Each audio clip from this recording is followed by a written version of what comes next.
Hey everyone! Today I want to take you on a sweet journey through time, exploring some of America's most iconic ice cream shops. Some have stood the test of time, while others have sadly closed their doors.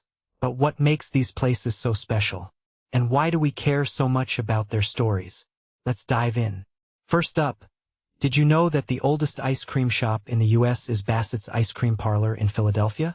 Established in 1861, it's still run by the same family today. What's fascinating is that they've managed to blend modern touches with old-school charm. Flat screens display the menu, but the marble counter? It's over 130 years old. Personally, I think this balance between tradition and innovation is what keeps these places relevant. It's not just about the ice cream, it's about the experience. Now, let's talk about John's in New York City. Founded in 1897, it's one of the last remaining old-school soda shops in the city. What makes this really interesting is how the current owners remodeled it in 2016 to include vintage touches like stained glass lamps and a white copper ceiling. Feels like stepping into a time capsule. But here's the thing. It's not just a museum piece. They still serve classic American diner fare alongside their ice cream. This raises a deeper question. How do these places stay authentic while adapting to modern tastes? On the flip side, we have Howard Johnson's, once the biggest restaurant chain in the country, famous for its 28 flavors of ultra-creamy ice cream. But mismanagement led to its decline, and the last location closed in 2022. What many people don't realize is that Howard Johnson's was a pioneer in franchising, paving the way for chains like McDonald's. The story is a reminder that even the biggest names can fall if they lose sight of what made them special. Now, let's head to California, where Fenton's Creamery has been serving up ice cream since 1894. Their black and tan sundae is a masterpiece. But what really stands out is how they've expanded while staying true to their roots. They now have 2 locations, but both still make ice cream in-house. This got me thinking. Is expansion the key to survival, or does it dilute the original charm? It's a fine line, and Fenton's seems to have walked it well. One of my favorite discoveries is Zaharako's Ice Cream Parlor and Museum in Indiana. Founded in 1900, it's not just an ice cream shop. It's a museum with antique soda fountains and a self-playing organ. What this really suggests is that these places are more than just businesses. They're cultural landmarks.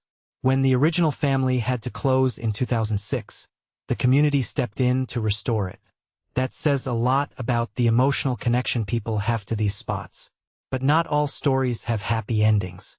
Take Bischoff's in New Jersey, which closed in 2023 after nearly 90 years. The owners cited high expenses, especially for making quality ice cream and paying fair wages. In my opinion, this highlights a bigger issue in the industry: the struggle to maintain quality while staying profitable. It's a tough balance, and not everyone can strike it. Now, let's talk about Angelo Brocato in New Orleans, which has been around since 1905. What makes this place unique is its Sicilian roots. They serve gelato and cannolis, bringing a taste of Italy to Louisiana. From my perspective, this is a perfect example of how immigrant cultures have shaped American food traditions. It's not just about the flavors, it's about the stories behind them. Another standout is Wilson's in Wisconsin, which has been going strong since 1906. They still serve recipes from the early years and have vintage decor like jukeboxes. What I find fascinating is how they've preserved their history while evolving. They even make their own root beer using a 1906 recipe. This blend of nostalgia and innovation is what keeps people coming back. Lastly, let's not forget Dumars in Virginia, the birthplace of the waffle cone.